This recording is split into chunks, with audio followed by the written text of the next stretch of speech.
terkait dengan faidah atau manfaat ilmu dan pengaruhnya terhadap akhlak. Karena ada beberapa tinjauan-tinjauan kekinian yang nampaknya agak bergeser dari keterangan Al-Quran, bahkan bergeser dari misi utama kenabian Rasulullah SAW. Jadi ketika Nabi SAW, saya ingatkan kembali, mulai diutus oleh Allah untuk menjadi Rasul dan membimbing umat kemudian ke arah yang lebih baik, oleh Allah kemudian diberikan batasan-batasan misinya, batasan-batasan tugasnya. Bahkan tugas ini pun 30 generasi. Saya tidak katakan 30 tahun ya, 30 generasi. Satu generasi itu bisa ribuan tahun masanya. Itu sudah ditunjukkan oleh Allah melalui doa Nabi Ibrahim dan doa Nabi Ismail alaihi wassalam. Nanti akan lahir seorang Rasul membawa misi-misi yang utama. Itu disebutkan di Al-Quran surah kedua Al-Baqarah ayat 129 ya, paling kiri sebelah atas di mushaf. Quran surah kedua Al-Baqarah ayat 129. Perhatikan kalimatnya, Rabbana wab'ats fihim rasulan minhum. Ya Allah, mohon nanti utus, lahirkan seorang rasul yang terlahir di lingkungan sekitaran penduduk sini dekat Ka'bah. Jadi Nabi Ibrahim, Nabi Ismail berdoa bermohon kepada Allah agar kelak nanti lahir rasul spesial, rasul istimewa. Karena rasulnya istimewa, maka dia mesti lahir di tempat yang paling istimewa di bumi. Tidak ada tempat yang paling istimewa di bumi kecuali Ka'bah Al-Musyarrafah. Karena itu saat Ka'bah pertama kali kemudian disebutkan dalam Al-Quran, itu terkait berkelindan dengan keberkahan di dalamnya. Yuk kita ambil Quran surah ketiga misal, Ali Imran ayat ke-96 sampai 97. Inna awwala baitin wudi'a lin-nasi lalladzi bi Bakkah mubarakah. Sungguh rumah pertama, tempat pertama di muka bumi yang dibangunkan untuk manusia. Jadi saking spesialnya, bukan manusia yang bangun, tapi dibangunkan untuk manusia. Jadi kalau kita kan biasa bangun rumah, yang bangun tukang, kan? Yang bangun manusia. Tapi yang ini tidak, dibangunkan untuk manusia, bukan manusia yang bangun. Dan sekitarannya penuh dengan keberkahan. Ya, Quran surah kedua Al-Baqarah ayat ke-126, ya, paling kanan sebelah bawah di mushaf. Wa idh qala Ibrahim rabbi ij'al hadza baladan amina warzuq ahlahu minat thamarati man amana minhum billahi wal yaumil akhir.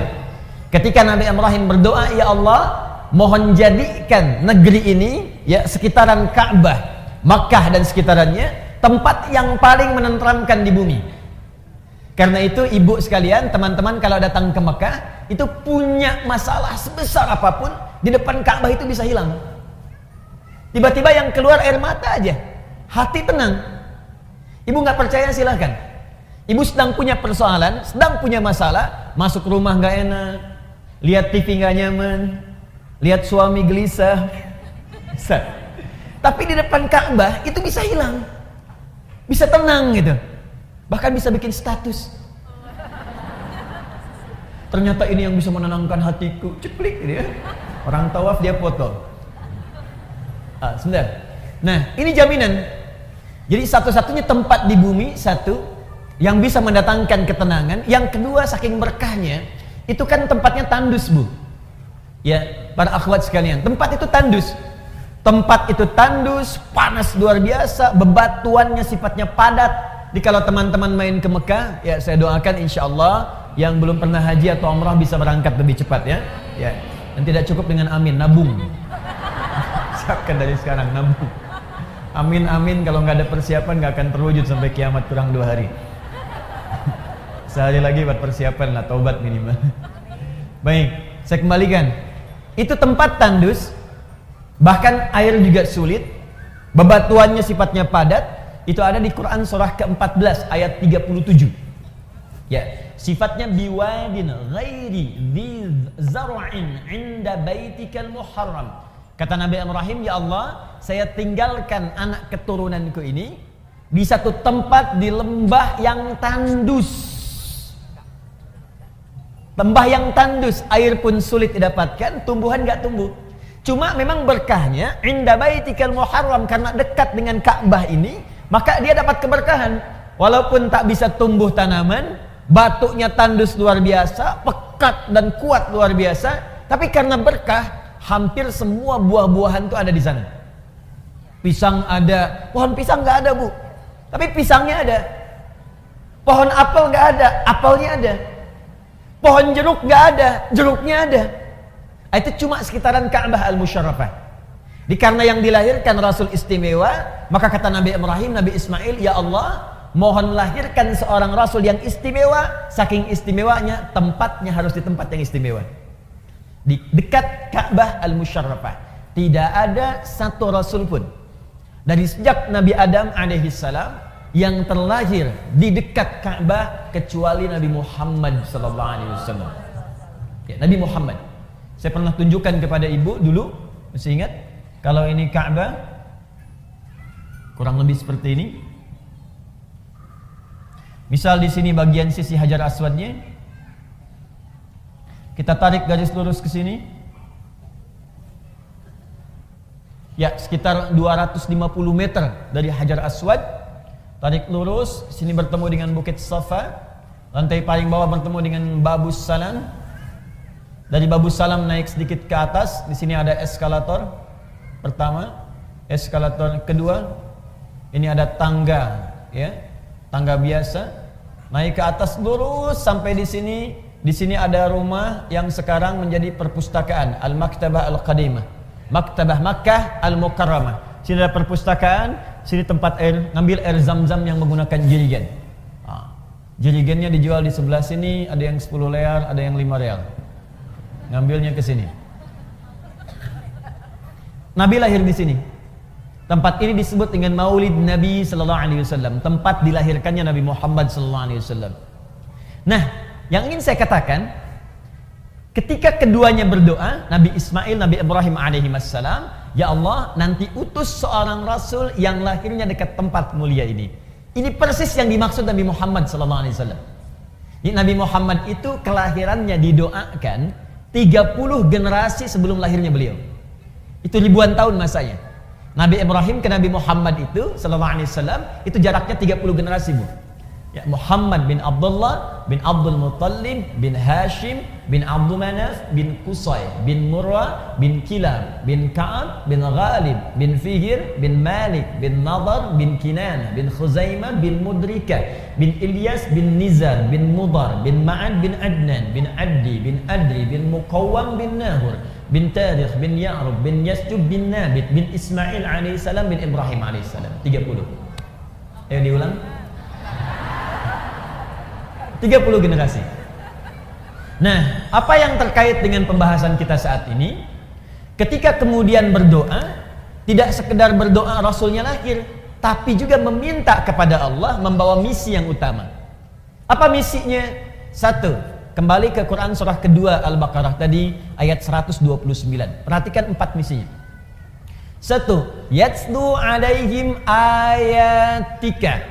Ya Allah, mohon perkenankan Rasul ini nanti saat ia ditugaskan menjadi Rasul akan membimbing umatnya dengan ayat-ayatmu, membacakan, mengajarkan kepada umatnya ayat-ayatmu. Yatslu alaihim ayatika. Maka Allah kemudian kabulkan, diturunkanlah ayat-ayat. Mulai Quran surah ke-96 ayat yang pertama, Iqra bismi rabbikal ladzi khalaq, sampai terkumpul dari Al-Fatihah sampai An-Nas. Karena dibacakan, didengar bacaan-bacaan yang dibacakan disebut dengan qiraah. Ya, kalau dibacakan terus tanpa pernah bosan, berulang-ulang disebut dengan Quran namanya. Quran. Kalau beda dengan bacaan biasa mungkin ada yang terus dibacakan tapi bosan. Yang ini dijamin oleh Allah terus dibacakan, terus diulang. Bahkan setiap hari manusia bisa 17 kali mengulangnya dan tidak pernah ada yang bosan. Maka tambah alif lam di depannya menjadi Al-Quran. Al-Quran. Satu-satunya kitab di muka bumi, kitab suci, satu-satunya yang dibacakan 17 kali setiap hari oleh setiap muslim dan tidak pernah ada yang mengeluh bosan. Ibu, siapa yang baca Quran 15 kali sehari? Kebanyakan Ustaz. Baik. Yang 1 kali sehari baca Quran ada? Boleh angkat tangan? Masya Allah. 2 kali sehari? Masya Allah. 3 kali sehari? Tidak ada. Berarti ibu sholatnya cuma sekali, 1 rakaat. Berarti sholat subuh tadi 1 rakaat ya? Kan kita baca Al-Fatihah 17 kali sehari. Al-Fatihah Al-Quran bukan? Al-Quran dibaca pasti 17 kali sehari karena jumlah rakaat sholat itu 17 rakaat. Jadi kalau ada yang baca Al-Fatihah cuma sekali sehari, itu artinya sholat subuhnya 1 rakaat. Nah, kembali ke sini. Bukankah semua isi Al-Quran disebut ayat? Ya kan? Al-Fatihah 7 ayat, Al-Baqarah 286 ayat, Ali Imran 200 ayat, An-Nisa 176 ayat. Perhatikan doa Nabi Ibrahim tadi. Yatslu alaihim ayatika, ayat. Ya Allah, mohon utus nanti seorang Rasul yang akan mengajarkan pada umatnya ayat-ayatmu. Maka turunlah Al-Quran, disebut isinya dengan ayat, dikabulkan bagian pertama. Jelas? Nah, karena ini isi Al-Quran seluruhnya itu bimbingan hidup, diajarkan oleh Nabi pada kita. Nah, saat Nabi mengajarkan kepada kita itu, tuntunan Nabi ketika mengajarkan kepada kita dijelaskan oleh Nabi, maka terkumpulah ajaran-ajaran Nabi. Kumpulan dari sesuatu ajaran disebut dengan kitab namanya. Baik, teruskan ayatnya. Rabbana wab'ats fihim rasulan minhum yatslu alaihim ayatika wa yu'allimuhumul kitab. Saya ulang. 1 ayat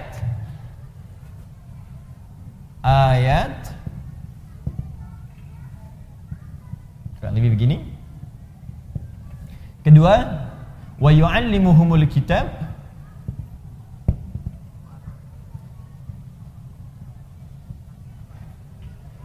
Contoh. Tahan, nanti ibu akan paham ketika saya selesaikan di akhir apa yang saya maksudkan. Baik, ibu sekalian, para akhwat, kata Nabi Ibrahim, Nabi Ismail, ya Allah, utus seorang Rasul dan turunkan ayat kepada Rasul ini untuk mengajarkan umatnya. Maka Allah turunkan. Ada ayat misalnya tentang sholat, bimbingan, bagaimana cara menyembah Allah subhanahu wa ta'ala. Turun Quran surah kedua Al-Baqarah ayat ke-43. Wa aqimus sholat, tunaikan sholat. Ayatnya kan turun kan? Maka turun ayat. Makanya tidak boleh kita beribadah kalau tidak ada ayatnya, tidak ada dalilnya. Baik itu ayat dari Allah atau petunjuk dari Nabi. Jadi kalau ibadah itu saking sayangnya Allah, kamu gak usah banyak-banyak ibadahnya. Ini yang saya tunjukkan aja, kamu kerjakan. Jadi dalam ibadah itu gak boleh kreatif. Ya. Apa yang Allah tunjukkan, saking inginnya Allah mudah dan gak capek ibadah kita. Ini aja kerjakan nih, turun. Nah, cuma kan gak cukup dengan ayat. Wa aqimus sholat, tunaikan sholat. Orang bertanya, ya Rasulullah, bagaimana cara sholatnya? Gak cukup dengan turun ayat, ayo kerjakan sholat, caranya bagaimana?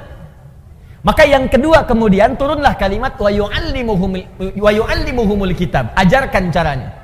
Maka diajarkan oleh Nabi dari mulai takbir sampai dengan salam. Turun ayat, kerjakan sholat. Bagaimana caranya? Ditunjukkan oleh Nabi.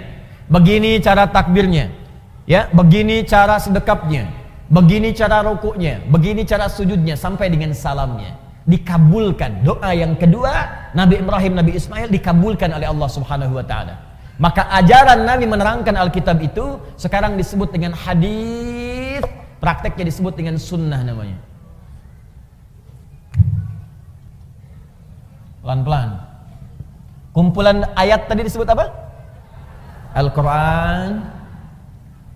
Baik. Penjelasan Al-Quran dari Nabi disebut apa tadi? Hadis. Prakteknya disebut apa? Sunnah. Sunnah. Dalilnya dari Al-Quran, penjelasannya dari sunnah Nabi SAW.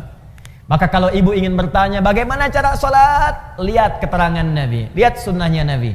Maka turunlah kemudian bimbingan-bimbingan Nabi ini dibukukan supaya kita mudah pelajari. Nah, tadi saya sampaikan sesuatu yang dikumpulkan, sesuatu yang dibukukan disebut dengan kitab namanya.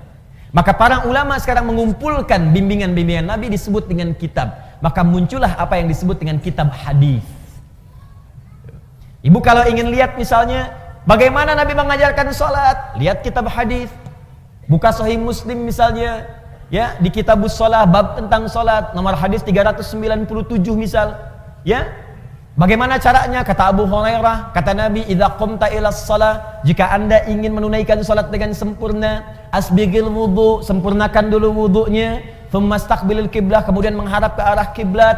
Setelah kemudian siap, thumma fakabbir, kemudian bertakbir, farafa'a yadayhi hadwa mankibaihi, maka letakkan telapak tangannya kemudian sejajar dengan bahunya di sini. Di An-Nasai nomor hadis 1101, boleh kemudian jempolnya mendekat kepada daun telinga, boleh menempel. Kemudian fawadha'a yadahul yumna 'alal yusra, maka letakkan telapak tangan yang kanan di punggung yang kiri begini. Pas. Boleh pergelangan bertemu dengan pergelangan, rusgun ala rusgin, ini pergelangan bertemu pergelangan di sini. Boleh begini, boleh begini.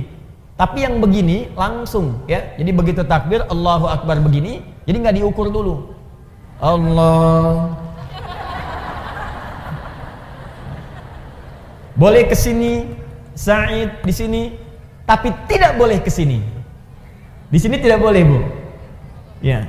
Nah, kumaha tuh Ustaz, abi mah ada di puncak salat subuhna. Subuh begini. Nah, ini enggak boleh. Ya, tetap sampai sini, enggak boleh sampai sini. Kata Nabi, jangan engkau salat seperti orang yang sombong, meletakkan telapak tangannya sampai dengan kemudian di sikunya, mirfaq begini. Kayak orang punya proyek lihat-lihat begini, ya.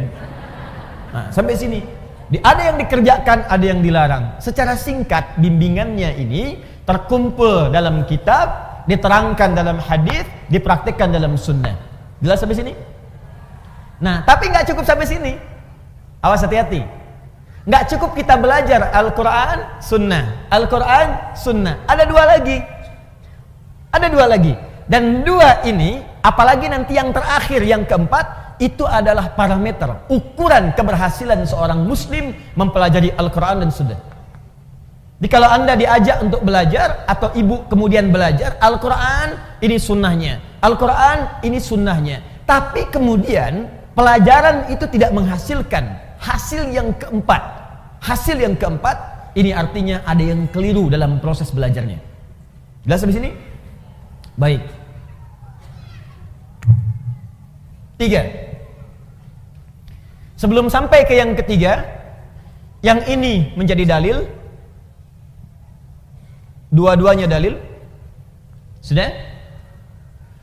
Ini kumpulannya disebut dengan kitab, penjelasannya dari hadis, tuntunannya disebut apa namanya? Sunnah. Ilmunya disebut dengan fiqih namanya. Ilmunya disebut dengan fiqih. Seperti ini. Fiqh. Tahan pelan-pelan. Ini penting saya terangkan dulu fiqih. Nah, kenapa saya sebutkan fiqih? Karena nanti di fikih ini ada kaitan dengan yang ketiga. Ini tugas Nabi yang ketiga. Apa itu? Wal hikmah.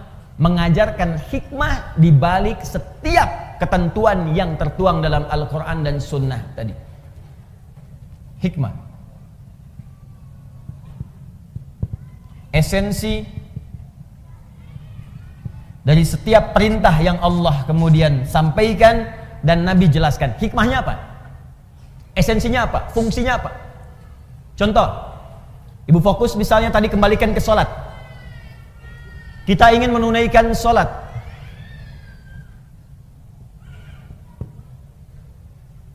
Saat kita akan kerjakan sholat, sholat ibadah bukan? Ibadah. Karena sholat masuk kategori ibadah, maka kita harus melihat ada dalilnya enggak ini. Jelas? Ada ustaz, kita keluarkan satu. Quran surah kedua misal. Ayat 43. Paling kanan pertengahan. Wa aqimus shalah, dan tunaikan oleh kalian salat. Karena ada perintah tunaikan salat, maka kita siap mengerjakan salat. Kemudian yang kedua, caranya bagaimana? Fikih. Caranya, tuntunannya. Maka kita buka keterangan dari Nabi seperti apa Nabi mengajarkan kita sholat. Kita keluarkan misal buka kitab tentang hadis. Kita ambil misalnya di sini Sahih Bukhari dan Muslim, Al-Bukhari dan Muslim. Misal Al-Bukhari nomor hadis 711, kemudian riwayat Muslim nomor hadis 397, riwayatnya dari sahabat Abu Hurairah. Abu Hurairah ini menerima kemudian peristiwanya dari Khalad bin Rafi Az-Zuraiqi. Khalad, ada yang menyebut Khalid, ya, Khalad bin Rafi. Hadisnya sahih. Fokus. Ini perintah salatnya, ini caranya. Kemudian yang terakhir, bagian ketiga, hikmahnya. Apa hikmah di balik perintah salat itu? Apa esensinya? Kenapa kita diminta salat? Fokus baik-baik. Kenapa kita diminta salat? Toh tidak salat pun tetap kita menjadi hamba Allah. Tapi kenapa kemudian kita diminta menunaikan salat? Hikmahnya apa? Esensinya apa? Fungsinya apa? Nah, ibu sekalian, dalam hal hikmah ini selalu terkait dengan bagian yang keempat. Fokus baik-baik. Tidak pernah diperintahkan seorang hamba untuk menunaikan ibadah kecuali memiliki hikmah, esensi, makna terkait dengan aspek yang keempat. Al-akhlaq. Akhlaq.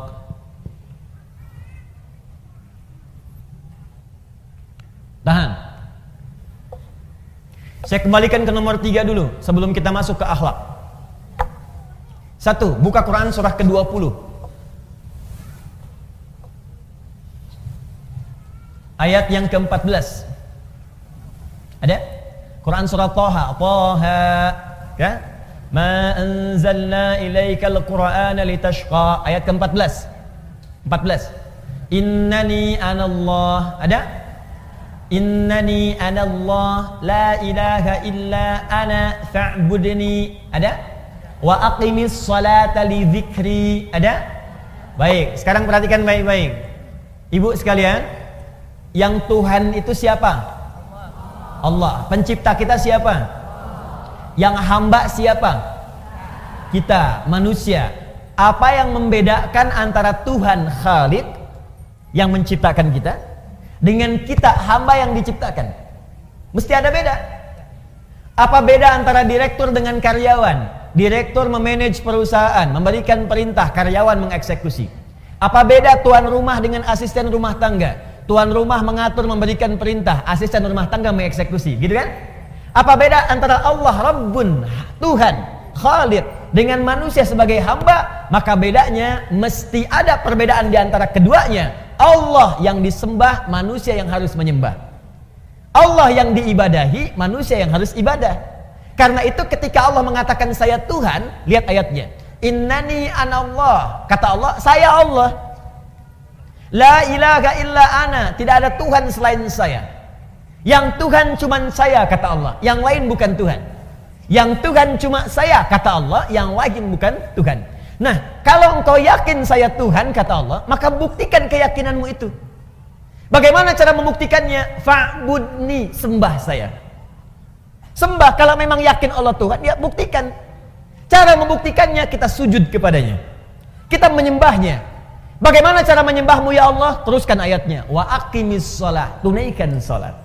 Jadi ketika kita diminta menunaikan salat itu, salah satu hikmahnya untuk menegaskan dan menegaskan pembuktian kita bahwa kita memang hamba, Bu. Bukan Tuhan. Makanya kalau ada orang, manusia, selama hidupnya nggak pernah sholat, maka ada yang salah dengan dirinya. Seakan-akan dia merasa sebagai Tuhan. Kalau ibu manusia, pasti ibu sholat. Kalau ibu makhluk, pasti sholat. Kalau ibu hamba, pasti sholat. Karena ciri seorang hamba dalam Al-Quran disebutkan, yang pertamanya, dia mau ibadah kepada Allah Subhanahu Wa Ta'ala.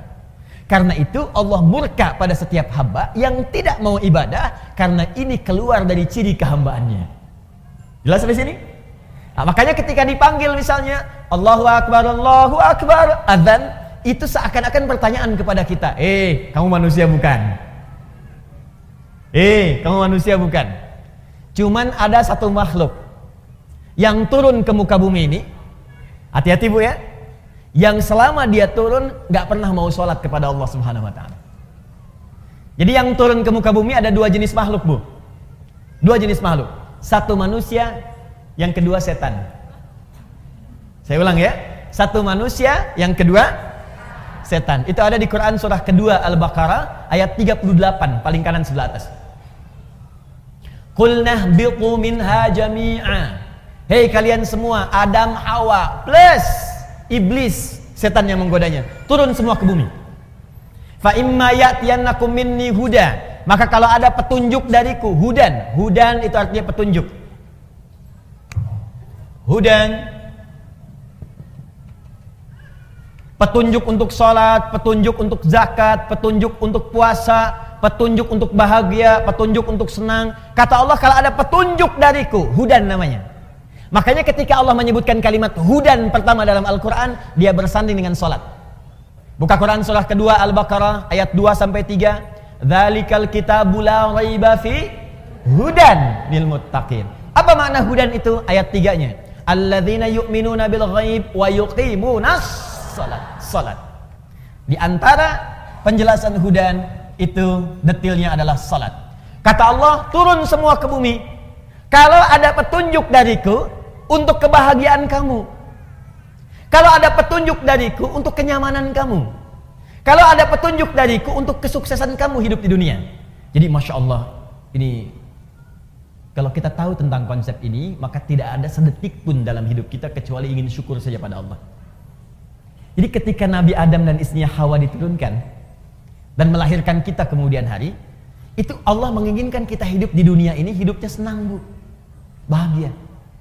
Ini gak pernah ada keterangan di Quran Allah menginginkan kamu susah, itu gak ada.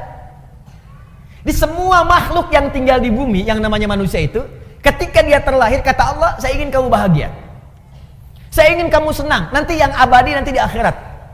Tapi kamu dapatkan dulu percikannya saat di dunia, percikan kebahagiaan. Ayo, kalau berumah tangga bahagia, kalau bekerja bahagia, jadi anak bahagia, jadi istri bahagia, jadi ibu bahagia. Itu begitu pertama lahir, misinya misi kebahagiaan. Jadi kalau ada manusia yang tidak bahagia, yang salah bukan Allah, yang salah manusianya sendiri.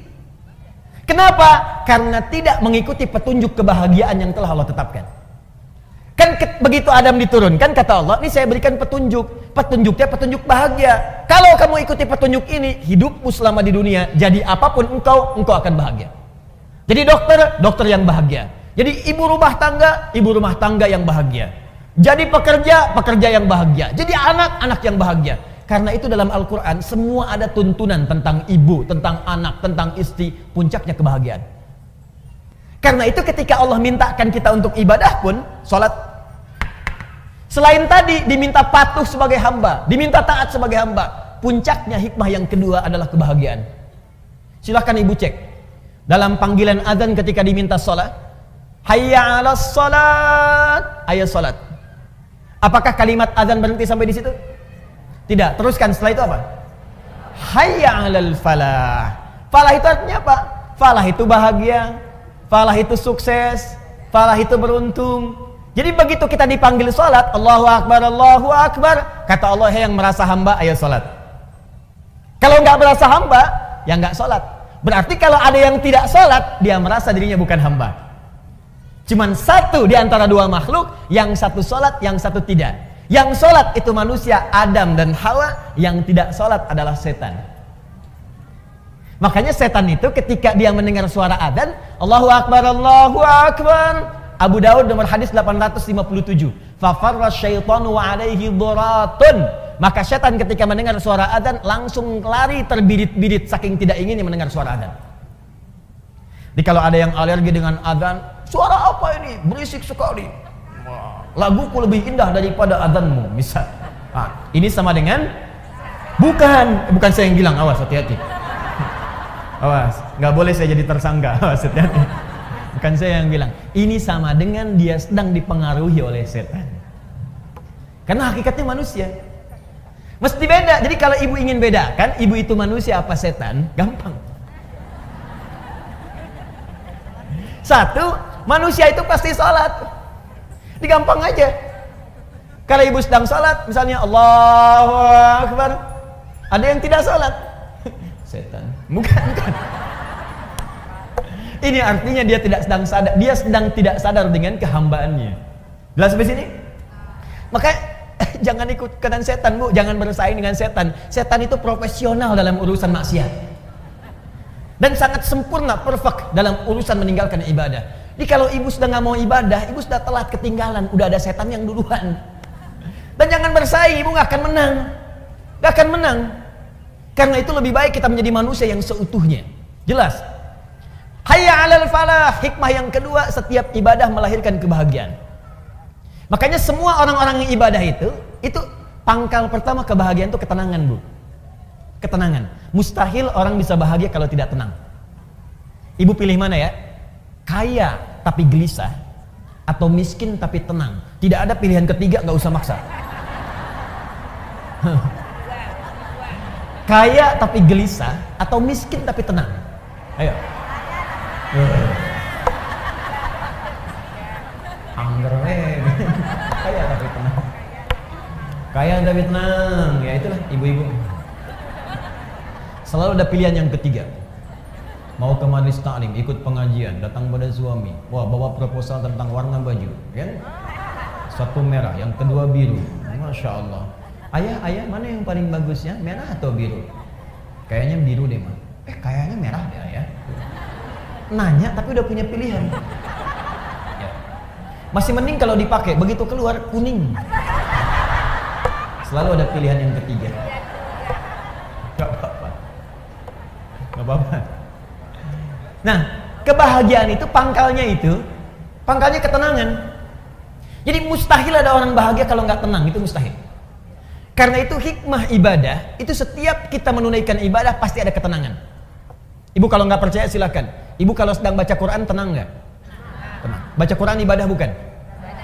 Ibu kalau sedang berdoa tenang nggak? Tenang. Jadi berdoa itu walaupun solusi belum datang, tapi ketenangan tiba. Ya Allah, berikan kecerdasan pada anakku. Ya Allah, luluskan ia dalam ujiannya esok. Ujiannya baru besok, tapi ketenangannya sudah ada. Ya Allah, lancarkan pekerjaan suamiku, ya Allah.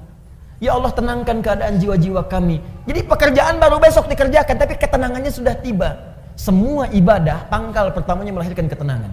Makanya ada rumus dalam perkataan para ulama, ibu, kalau sedang tidak tenang, sedang gelisah dalam urusan dunia, ibu berdoa. Atau ibadah. Pilih jenisnya yang mudah kita kerjakan. Misal di rumah tangga ada persoalan, alih-alih ibu bikin status yang tidak jelas.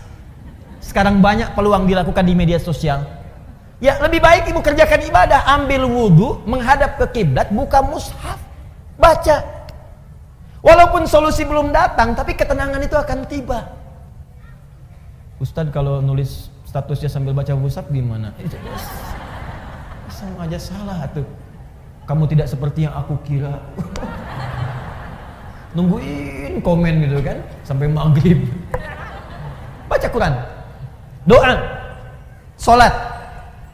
Ya, lakukan pekerjaan itu, ketenangan akan tiba. Nah, itu yang dimaksud dengan hikmah. Esensinya.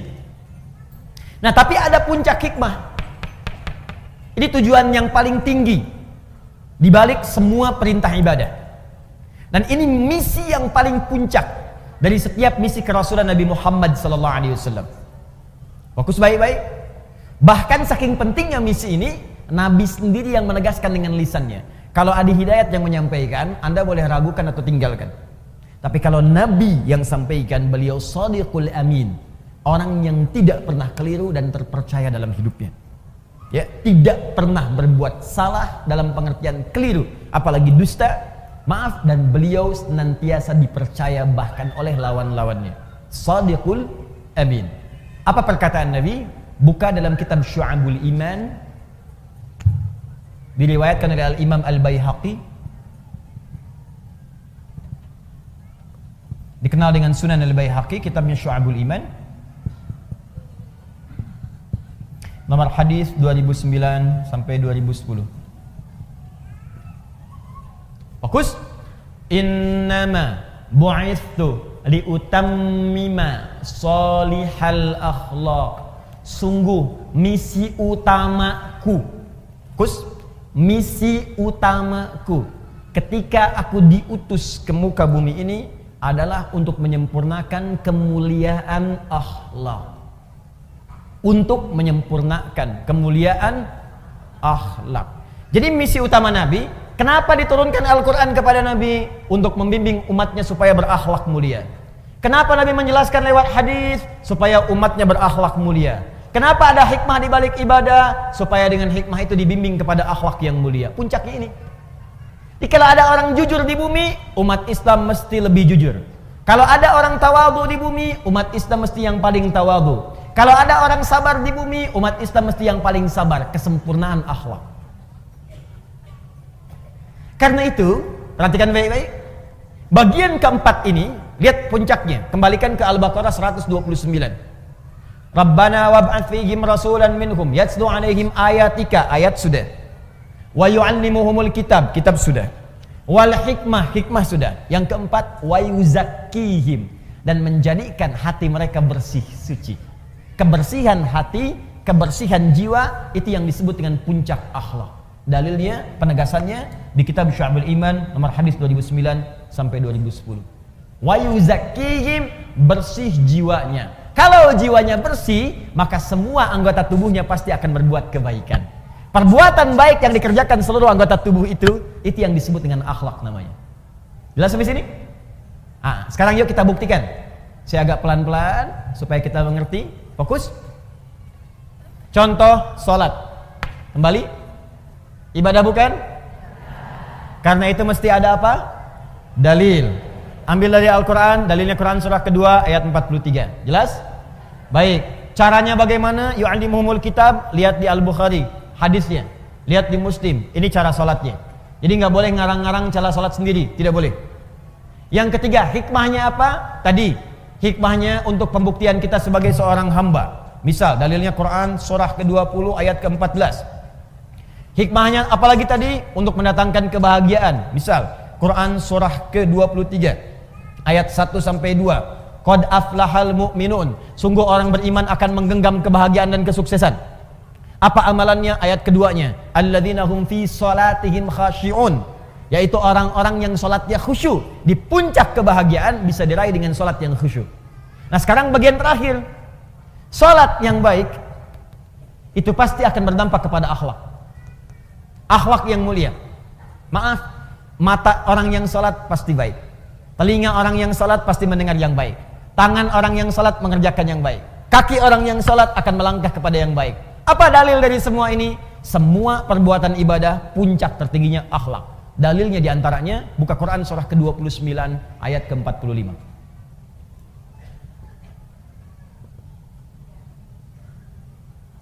Al-Ankabut ayat 45. Ibu hafal insyaallah pertengahannya, cuman awalnya aja barangkali yang sering dilupakan. Buktinya gampang. Innas sholata tanha. Itu pertengahannya. Awalnya utlu ma uhya ilaika minal kitab. Lihat utslu tilawah, Bu. Coba Ibu bandingkan dengan Al-Baqarah 129. Rabbana wab'ats fihim rasulan minhum yatslu alaihim ayatika. Yatslu itu baca, pelajari. Perintahnya utslu. Sebelum Anda sholat, baca dulu, pelajari dulu, lihat keterangan yang bersumber dari Nabi. Utslu, watslu, utslu. Lihat ayatnya, lihat keterangannya. Ada kan? Terus, utslu ma uhiya ilaika minal kitab. Kitab, ada lagi disebutkan. Ya, Rabbana wab'ats fihim rasulan minhum yatslu, utslu. Yatslu alaihim ayatika wa yu'allimuhumul kitab. Kitab disebutkan lagi. Utslu ma uhiya ilaika minal kitab. Kata Al-Quran, ibu sebelum sholat jangan tergesa-gesa untuk sholat. Keluarkan dulu semua tuntunan dari Nabi bagaimana cara sholat yang baik. Pahami bacaannya. Utslu itu punya 3 arti dari kata tilawah. Utslu dari kata tilawah punya 3 arti. 1, baca. 2, pahami yang dibaca. 3, amalkan yang dipahami itu. Tilawah namanya. Makanya kalau ada orang baca Quran, supaya kita paham, di sampingnya kan ada yang menerjemahkan kan? Siapa yang menerjemahkan itu? Sari tilawah. Sebetulnya orang Arab itu tidak mengenal sari, kenalnya tilawah. Tilawah. Cuman mungkin di Indonesia yang pertama kali tilawah itu Bu Sari. Makanya disebut sari tilawah. Ya, coba kalau Adi, mungkin Adi tilawah gitu ya, atau Daan tilawah gitu. Bisa. Ya. Jadi enggak, sari tilawah itu sebetulnya tambahan sarinya. Ya, sari tilawah, sarinya itu tambahan. Yang betulnya tilawahnya. Cuman karena mungkin pertama kali yang tilawah Bu Sari, makanya sari tilawah. Tapi poinnya, kenapa ada sari tilawah? Supaya bisa memahamkan kepada kita apa yang dimaksud bacaan tadi. Nah, persis sama dalam sholat. Kata Allah sebelum sholat, baca dulu bacaan sholat. Pahami dulu. Memahami sesuatu disebut fikih namanya. Ini. Bisa tulis. Fikih. Makanya kalau ibu belajar tentang hukum ibadah, itu pasti semua fikih. Nggak ada tulisan ilmu, fikih. Coba ibu cari ya, buku tentang sholat, pasti judulnya fikih sholat.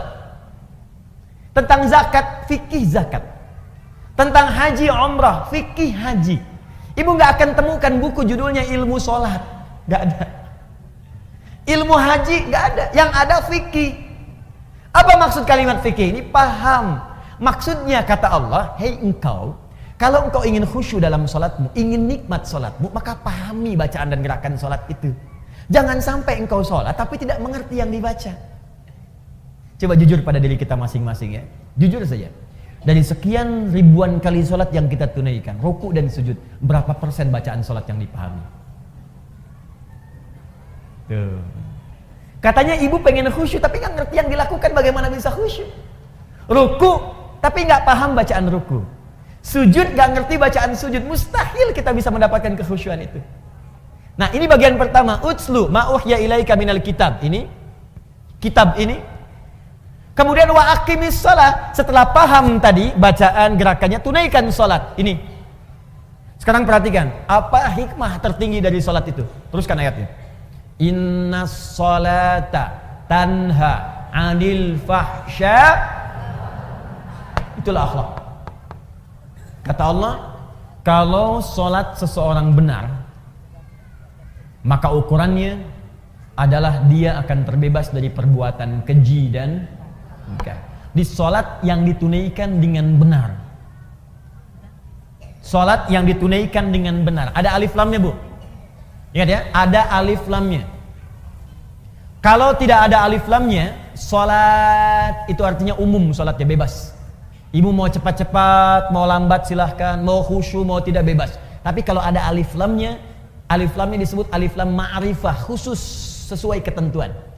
Dan semua bacaan solat dalam Al-Quran, semua bacaan solat, kalimat solat dalam Al-Quran yang bermakna ibadah, dari mulai takbir sampai dengan salam, seluruhnya menggunakan alif lam. Kalimat solat pertama Al-Baqarah ayat 3, alladzina yu'minuna bil ghaib wa yuqimunas shalah. Al-Baqarah 43, wa aqimus shalah. 45, wasta'inu bis sabri was shalah. 153, ya ayyuhalladzina amanu ista'inu bis sabri was shalah. 238, hafizu 'alas shalawat. Quran surah ke-11 misalnya ayat 114, aqimis shalata tarafail lail. Quran surah ke-17 ayat ke misalnya 78, aqimis shalata liduluki syamsi. Selalu pakai alif lam. Itu artinya kalau kita sholat mesti benar.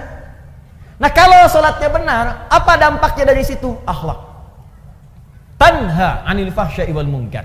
Maaf, semua orang baik itu sumber kebaikannya terbebas dari dua ini.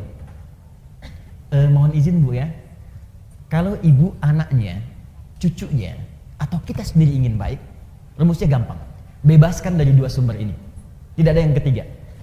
Di keburukan itu cuma dua. Kalau bukan fahsya, pasti munkar. Kalau bukan fahsya, pasti munkar. Apa itu fahsya? Keji. Apa itu keji? Fahsya. Fahsya, keburukan yang bersumber dari syahwat. Pornografi, porno aksi, LGBT, yang jorok-jorok, yang kotor itu fahsya. Awas, hati-hati. Saya ulang ya. Pornografi, porno aksi, LGBT, homo, lesbi, transgender, sejenisnya itu fahsya namanya. Jadi mustahil ada orang sholat berbuat fahsya, mustahil. Makanya ketika seseorang sholatnya benar, itu pasti akan memberikan perisai pada dirinya dari perbuatan fahsya. Nih Bu ya, gak usah jauh-jauh.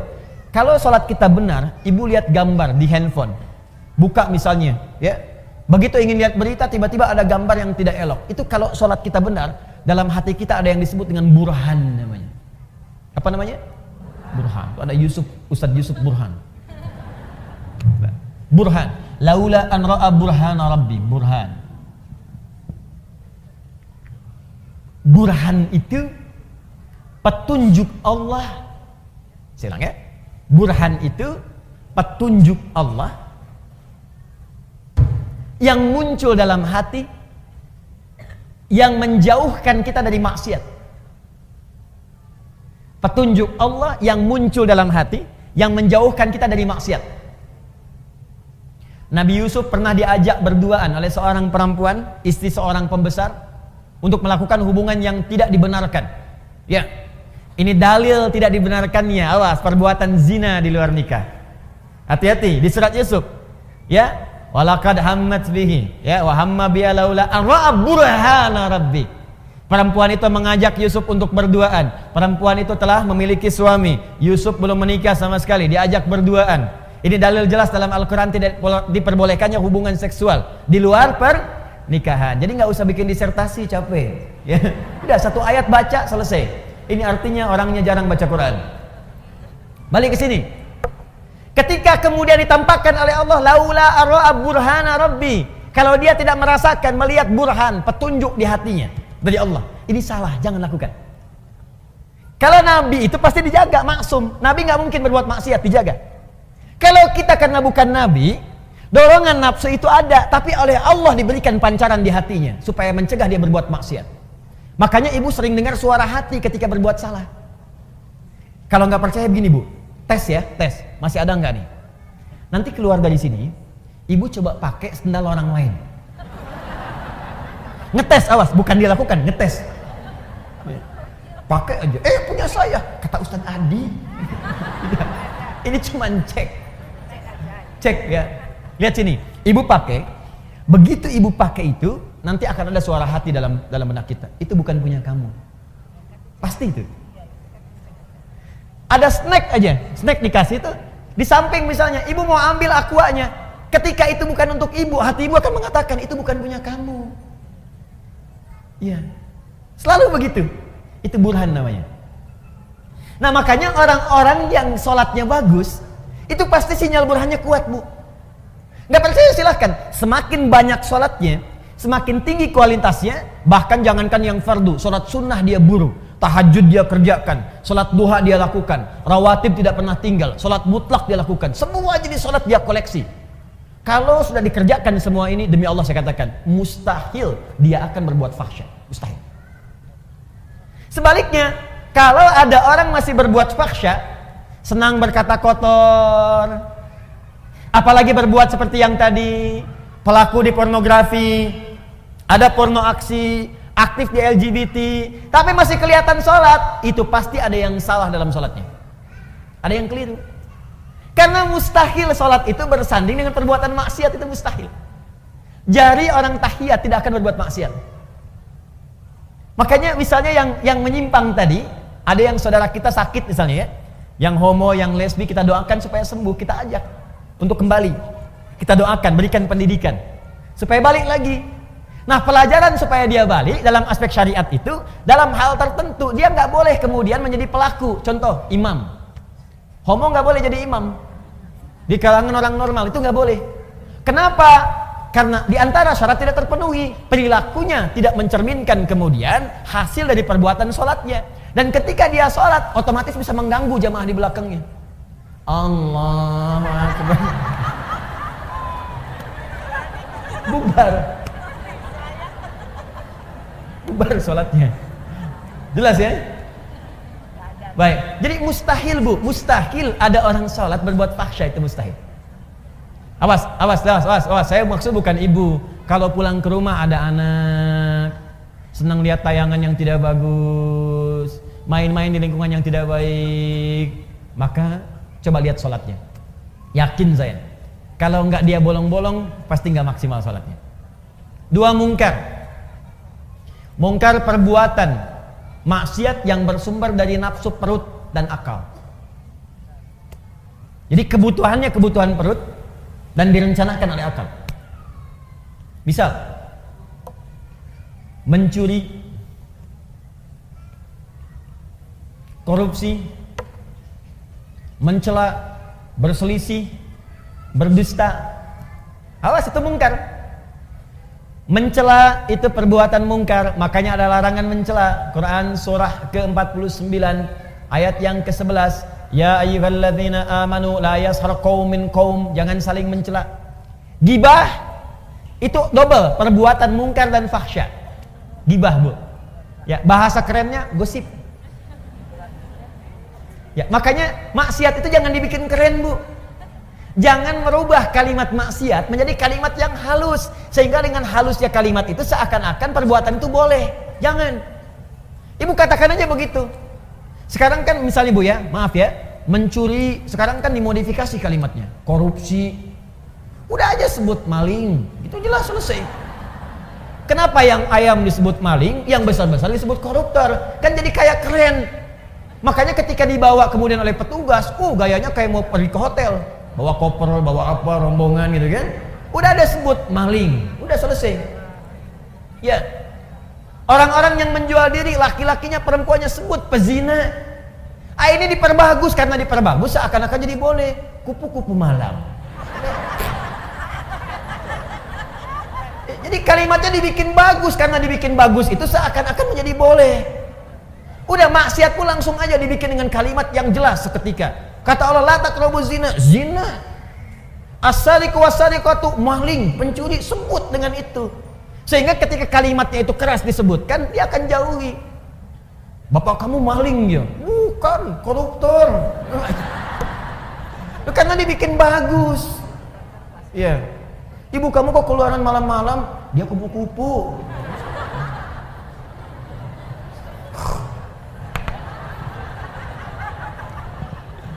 Paham? Nah, jadi orang kalau salatnya benar itu pasti lahirnya akhlak. Dia akan menjauhi perselisihan. Dia akan menjauhi gibah, gosip. Awas, Bu. Maaf ya, saya tunjuk Ibu karena memang pesan di Qur'annya itu lebih kuat ke perempuan. Laki-laki mungkin, tapi perempuan lebih kuat cenderungannya. Itu ada di surat Ibu. Ya, surat An-Nisa ayat 34, paling kiri sebelah atas. Saya lompat sedikit. Quran surah keempat, surat Ibu-ibu. Ayat 34, paling kiri sebelah atas. Ar-rijalu qawwamuna 'alan nisa bima faddalallahu ba'dahum 'ala ba'din wa bima anfaqu min amwalihim. Ada ayatnya? Oke, sekarang lihat pertengahan ayatnya. Fas-salihatu, maka istri-istri yang salehah itu, perempuan-perempuan yang salehah itu. Siapa yang ingin jadi perempuan salehah boleh angkat tangan. Baik, sekarang turunkan tangannya. Saya tidak butuh tangannya, tapi yang saya butuhkan adalah kesesuaian dengan ciri ayatnya. Ibu ngangkat sampai ke lantai 2, sampai ke kubah. Kalau nggak sesuai dengan ciri ayat ini, maka tidak akan pernah selaras dengan apa yang Allah inginkan. Nah, sekarang lihat, fas-salihatu, ciri istri salihah itu kata Allah yang utamanya ada 2. Satu, qanitatun, qanita, jamaknya qanitat. Ibu qanita, apa artinya? Qanitat itu artinya orang yang taat kepada Allah. Kalau dalam konteks istri, orang yang taat kepada Allah dengan cara menaati suaminya pada yang baik-baik menurut Allah. Itu cara memahaminya. Di istri yang salihah itu, dia taat kepada Allah. Bagaimana cara taatnya? Menaati suaminya sepanjang suaminya minta yang baik menurut Allah. Misal, kata suami, "Ma, berhijab ya, insya Allah ya, salihah. Ma, besok ikut taklim ya, insya Allah Pak, salihah. Ma, malam tahajud ya, insya Allah Pak, salihah. Ma, besok baca Quran ya, Pak nanti aja deh, setengah salihah." Ngapain sih Pak Quran melulu? Tidak salihah. Jelas? Nah, jadi ibu, kalau suami minta pada yang baik-baik, ibu cepat kerjakan. Sebetulnya bukan suami yang minta, tapi Allah yang menurunkan lewat perintah itu untuk bertanya kepada Anda. Hei, kamu salihah bukan? Kamu salihah tidak? Tidak Ustadz, saya anak. Bukan namanya, sifatnya. Di ketika lewat kemudian di kalimat ustadz, apalagi di kalimat suami, itu untuk mengecek sifat solihah itu ada tidak. Mama, nanti mama malam tahajud ya. Kalau papa terlampau capek, mama bangun. Papa gimana sih nyuruh tapi tidak dilaksanakan? Jangan lihat kalimat itunya, Bu. Lihat kalimat perintahnya. Boleh jadi itu titipan Allah untuk menaikkan level solihah ibu. Karena itu ketika suami dipasangkan dengan istri, seringkali Allah kirimkan kemudian karakter-karakter pada suami, perintah-perintah pada suami, sebetulnya untuk menyempurnakan sifat istri. Itu hikmahnya. Dan sebaliknya, diturunkan kemudian pasangan pada istri yang serupa, karena ini kemudian lahan untuk menyempurnakan sifat suami. Makanya pasangan itu pasti sesuai. Dan jangan pernah mengharapkan pasangan orang. Kenapa suami saya tidak seperti ustadz ya? Udah itu jalurnya. Jelas ya? Nah, cirinya itu. Tapi kalau suami memerintahkan kepada yang tidak baik menurut Allah, ibu boleh tolak dengan cara yang lembut. Ma, besok papa ada family gathering di perusahaan. Mama kan tahu level papa di perusahaan. Yang lain gak ada yang pakai jilbab, ma. Lepas dulu lah, paling cuma 30 menit. Ibu boleh tolak dengan cara yang lembut. Pa, pekerjaan rezeki itu sudah Allah atur, Pak. Yang belum teratur kan surga kita. Mama khawatir ketika jilbab ini dilepas kita terpisah di surga. Lebih baik kita kenakan ini, dan ini bisa mengantarkan kita pada rezeki yang baik dan ridha Allah Subhanahu wa taala. Khawatir gimana kalau nanti saat dibuka mama wafat? Siapa yang tanggung jawab? Itu lebih indah masuk ke dalam hati dibandingkan dengan celaan dan kagetan. Lepas dulu ya, Ma. Apa? Paham ya? Itu begitulah. Walaupun memang tidak mudah. Ustadz juga sama ya. Sama. Makanya jarang Ustadz ceramah bawa istrinya. Itu sangat jarang. Ini live, Mas. Nanti kita selesaikan di rumah. 2. Nah ini kaitan dengan yang tadi. Hafizatun lil ghaibi bima hafizallah. Ciri istri salihah itu adalah menjaga nama baik keluarga, suami, khususnya ketika tidak sedang bersamanya. Perhatikan baik-baik. Yang telah Allah tutupi. Jadi kalau ada aib di rumah tangga, kata Allah jangan buka keluar. Ini jaminan Allah, Bu ya. Sepanjang ibu tidak buka keluar, maka Allah akan tutup sampai dengan hari kiamat. Makanya kata Nabi, kalau ada peristiwa terjadi malam hari nggak enak, siangnya jangan dibuka, tutup. Kalau ada peristiwa siang, jangan dibuka malamnya. Nah ini yang terjadi seringkali, siang masih dibuka. Dan sekarang wasilahnya banyak, media sosial. Dia nggak keluar rumah, tapi bisa bikin status di dalam rumah.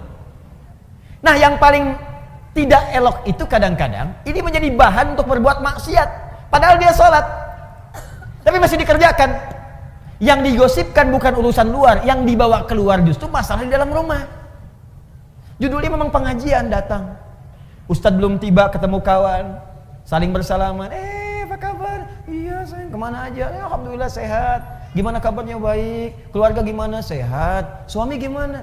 Di situ masalahnya.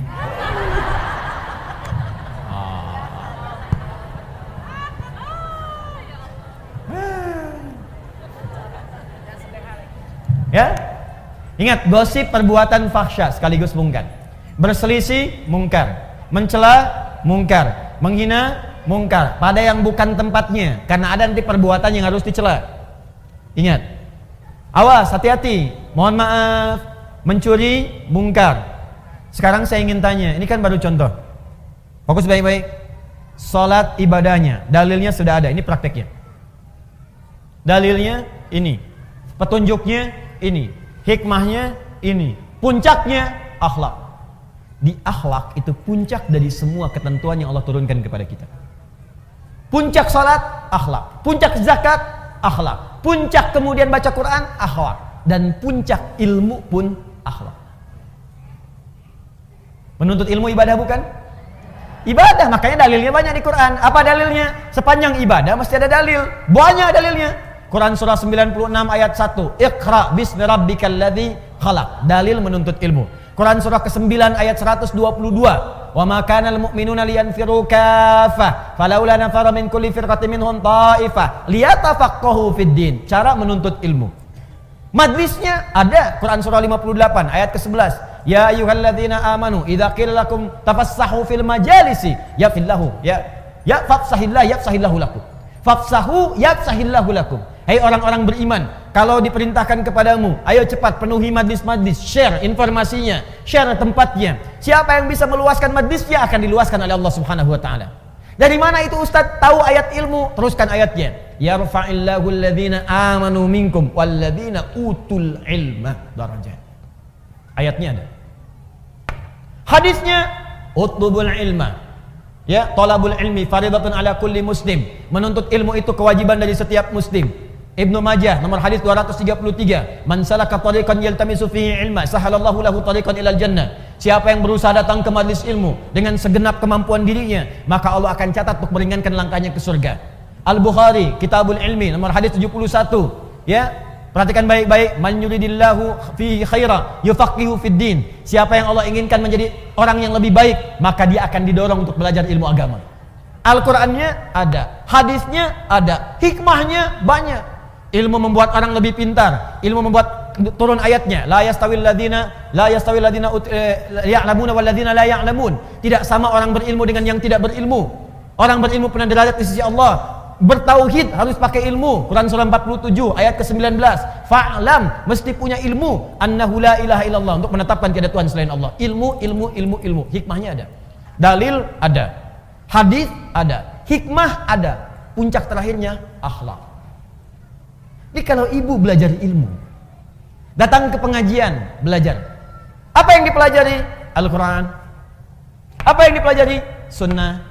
Tapi ketika Anda keluar dari tempat pengajian itu, Anda belajar Quran dan Sunnah. Tapi ketika keluar tidak membawa akhlak, berarti ada yang salah dengan pelajarannya. Ibu tuh keluar dari pengajian Al-Quran dan Sunnah, tapi ketika keluar kok pandai mencela. Apa yang ibu pelajari? Anda belajar Al-Quran dan Sunnah, begitu keluar dari pengajian pandai berselisih. Apa yang Anda pelajari? Semua sahabat yang belajar dengan Nabi, ketika akan praktek yang dibawa akhlak dulu. Silakan perhatikan baik-baik. Nabi sedang ke masjid, orang-orang mau sholat, tiba-tiba datang seorang Arab Badui. Dia tidak tahu di mana toiletnya. Zaman Nabi nggak seperti masjid TSM seperti ini. Masjidnya bagus, ada karpetnya. Ini tanah. Sulit mencari toilet. Tiba-tiba Arab Badui karena nggak tahu lari ke pojok masjid, buang air kecil di situ. Tiba-tiba Umar, Umar dengan pembawaan karakternya yang tegas, langsung ingin mengeksekusi. Woi, salah. Langsung pengen keluar. Kelihatan oleh Nabi, diajari akhlak oleh Nabi. Umar, biarkan aja. Tapi Nabi ini kan, dia belum tahu. Yang belum tahu diberitahu, bukan dimarahi. Biarkan dia selesai dengan hajatnya, siram dengan air bersihkan. Setelah itu beritahu, tempatnya bukan di sini. Tuh. Indah sekali ibu sekalian. Di banyak kejadian-kejadian yang Nabi contohkan lewat akhlak. Setelah itu Umar belajar. Setelah itu makin bijak, Masya Allah. Bijaknya luar biasa. Dalam setiap keputusannya. Umar setelah menjadi khalifah, jadi pemimpin, jadi presiden kalau sekarang, itu malam-malam selalu belusukan. Di Umar, inisiator belusukan di muka bumi. Belajar dari Nabi dan tidak pernah bawa kamera. Orang sekarang beda-beda ya, tapi Umar lain. Jalan. Begitu malam-malam jalan lihat rakyatnya, ada seorang ibu memiliki beberapa anak. Ditidurkan oleh ibunya. Ditidurkan itu bukan karena pengen tidur, karena lapar, menangis terus tidak ada makanan. Dan saat menidurkan ini pura-pura ibu masak. Yang dimasak apa? Pasir isinya batu digoreng-goreng. Sambil masak batu itu dia bersyair. Duhai khalifah, senang-senang tinggal di istana, rakyatmu melarat makan seadanya. Duhai khalifah, engkau makan enak, kami menggoreng-goreng batu tanpa ada makanan. Anakku kelaparan, tidak ada yang makan yang bisa diberikan. Umar lewat. Seketika, ketika mendengar dan melihat apa yang disaksikan itu, perhatikan kalimatnya. Ada celaan kepada Umar. Ada kemudian tuntutan kepada Umar. Umar tidak marah merespon itu, langsung lari ke Baitul Mal. Diambil kemudian gandum, dipikul dengan punggungnya. Ajudannya mengejar ingin bawakan, kata Umar, saya yang akan dihisab bukan engkau di hari kiamat.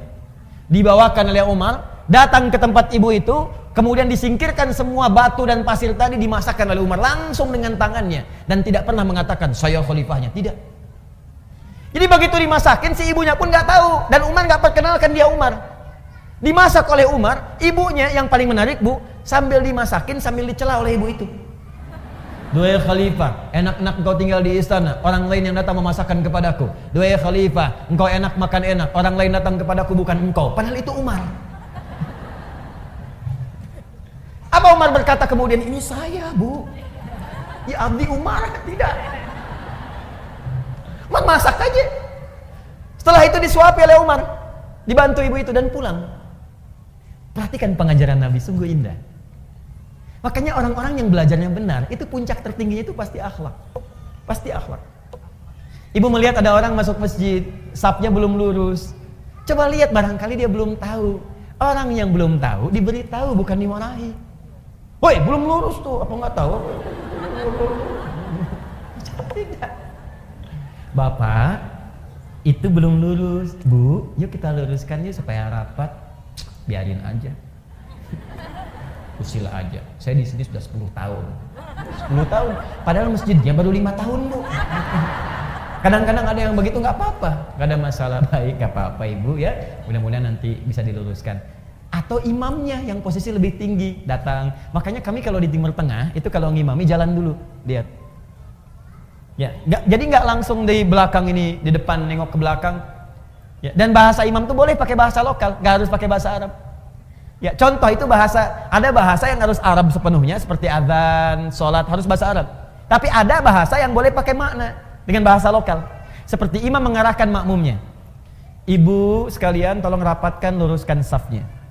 Bahasa Arabnya istau istaqimu. Coba ibu paham mana? Yang pertama, yang kedua? Lama kan? Baik. Jadi nggak harus pakai bahasa Arab. Istau, sudah tahu. Tidak. Luruskan, rapatkan. Nah, kadang-kadang ada yang belum paham, maka bergeser, lihat. Bu, ini belum lurus, belum rapat. Nggak apa-apa kok Pak, di sini aja enak. Ah, kalau ibu nggak pengen rapat, gampang caranya. Jadi imam. Imam tuh nggak harus rapatkan kanan kiri, sendirian aja depan. Oh ya nggak apa-apa deh kalau gitu saya rapatkan, enak. Pertanyaan saya, kenapa sekarang banyak orang belajar, kok tiba-tiba jadi kasar gitu? Yang paling aneh itu begini, belajar Islam, tapi kok jadi berselisih? Kenapa? Pulang ke rumah berselisih dengan suami, pulang ke rumah berselisih dengan tetangga. Anda tuh belajar apa? Nabi itu datang ke Madinah mempersatukan. Kenapa Anda belajar kemudian memecahkan diri? Coba cek, silahkan baca sejarah. Nabi di Mekah menyatukan, datang ke Madinah mempersaudarakan Aus dengan Khazraj. Ini Anda belajar, tiba-tiba pulang jadi memecah. Pasti ada yang salah. Akhlaknya kemana? Apa penyebab seseorang ketika belajar ilmu tidak melahirkan akhlak? Apa penyebabnya? Itu inti materi kita. Yang tadi muqaddimah. Oh, judulnya itu kan? Ya kan? Ah, ini judulnya. Sebab kalau nggak saya kasih pengantar, ibu nggak akan paham apa maksud pembahasan ini. Jelas ya? Jadi yang tadi apa? Muqaddimah. Nggak apa-apa. Sampai jam berapa kita? 12. Oh ya, baik ya. Ya boleh. Silakan sampai jam 12, saya jam 10 pulang. Ya. Mau itikaf sampai jam 12. Ya. Sambil dibantu ya, kita kumpul beramal soleh insyaallah ya. Kumpul beramal soleh. Kemudian saya dengar ada penggalangan dana juga ya untuk Pekanbaru ya, Riau dan sekitarannya yang terkena kabut asap. Silakan amal soleh, dan tidak setiap keadaan demikian. Nanti saya juga akan ikutan insyaallah. Insyaallah akan ikutan. Tapi simpan dulu supaya kita bisa fokus untuk belajar dulu ya. Baik, fokus ini. Satu penyebabnya.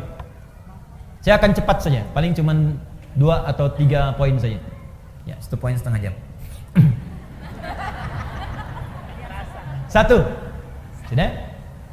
Apa penyebab orang belajar tidak melahirkan akhlak? Ibu kalau diperluas, ini sampai juga ke tingkat sekolah formal. Kenapa anak sekarang belajar kok senang tawuran, ya kan? Kenapa anak sekarang belajar kok terjerat oleh narkoba? Ya, kenapa anak sekarang belajar kok senang kemudian macam-macam lah yang kira-kira keluar dari norma-norma akhlak. Bahkan yang paling aneh itu begini, kenapa puncak pembelajar kok jadi menyimpang? Tinggi-tinggi belajar S1, S2, kan sekolah di Indonesia S semua. SD, SMP, SMA, S1, S2, S3. S-nya kan banyak tuh sampai dingin kan? Kenapa setelah dia dapat pekerjaan jadi menyimpang? Ilmunya tinggi. Apa ibu kira yang ditangkap KPK itu pangkatnya rendah semua? Tinggi. Yang doktor ada, yang profesor ada, itu tinggi-tinggi. Ngapain tinggi-tinggi kalau hanya ujung-ujungnya itu kemudian pesantren? Ya. Pesantren perubahan akhlak gitu kan. Ya kenapa Anda usaha tinggi-tinggi, sekolah tinggi-tinggi kalau ujung-ujungnya hanya untuk berbuat maksiat? Tangan orang taat, orang sholat itu mustahil berbuat maksiat. Telunjuk kita kan dipakai tahiyat, Bu. At-tahiyatu lillah, at-tahiyatul mubarakatuh, salawatut thayyibatu lillah. Mau pakai 1, 2 dari 7 versi bebas. Yang penting ketika tahiyat, ini jari telunjuk itu nunjuk. Makanya jari ini kalau dipakai sholat gak akan maksiat. Akan maksiat. Yang gampang-gampang bikin status yang jelek kan pakai jari. Kalau gitu saya pakai ini aja nanti besok. Pakai jari. Nulis, angkat telepon, pakai jari itu ngangkat. Makanya jari orang sholat gak akan berbuat maksiat, mustahil berbuat maksiat. Cek suami ibu pulang ke rumah, kalau membawa sesuatu yang maksiat yang salah, tanyakan, papa sholat gak? Sholat mah, kan mama lihat. Pak, tangan orang sholat mustahil berbuat maksiat, tapi tawarannya tinggi mah, mustahil. Gimana kalau ditawarin 9 miliar? Katakan, Pak, tangan orang tahiyat tidak akan pernah berbuat maksiat. Gimana kalau 900 miliar? Nanti mama istihara dulu.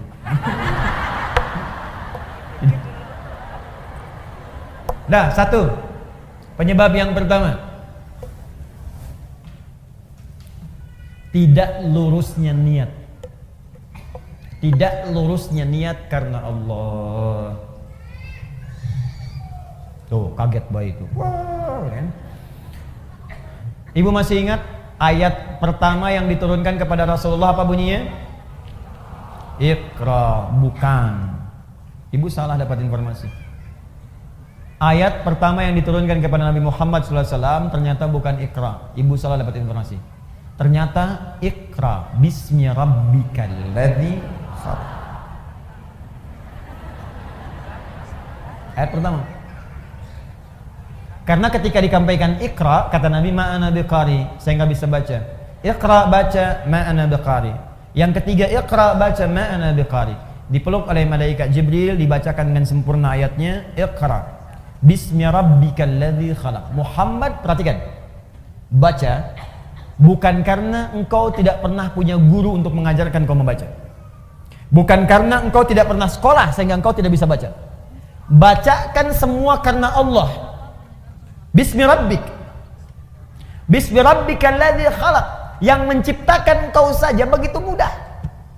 Mencipta itu Muhammad, kata malaikat Jibril, mencipta itu lebih rumit dibandingkan sekedar belajar membaca. Bagi Allah mencipta saja mudah, apalagi membuat engkau mengikuti bacaan. Lakukan semua karena Allah, maka setiap yang sulit maka akan terasa mudah dalam kehidupan. Maka ayat dasar pengetahuan itu dasar pertamanya ketika diturunkan kepada Nabi. Iqra itu pembukanya untuk belajar, tapi dasarnya bismi rabbik, lakukan semua karena Allah Subhanahu wa taala. Makanya orang-orang yang belajar karena Allah itu pasti akan mengikuti hukum Allah. Ibu melakukan sesuatu karena Allah. Kalau ibu melakukan sesuatu karena Allah, pasti ketentuan Allah diikuti. Kata Allah sopan, sopan. Kata Allah toleran, toleran. Kata Allah baik, baik. Mustahil orang belajar karena Allah tapi melanggar ketentuan Allah, itu mustahil. Itu mustahil. Makanya orang-orang yang ingin belajar itu, ibu, belajar ilmu, itu pasti pertama kali akan diajarkan oleh ulama tentang adab, ketentuan cara belajar ilmu menurut ketentuan Allah Subhanahu wa taala. Di sebelum masuk ke ilmunya itu ada adabnya dulu, Bu. Ada adabnya.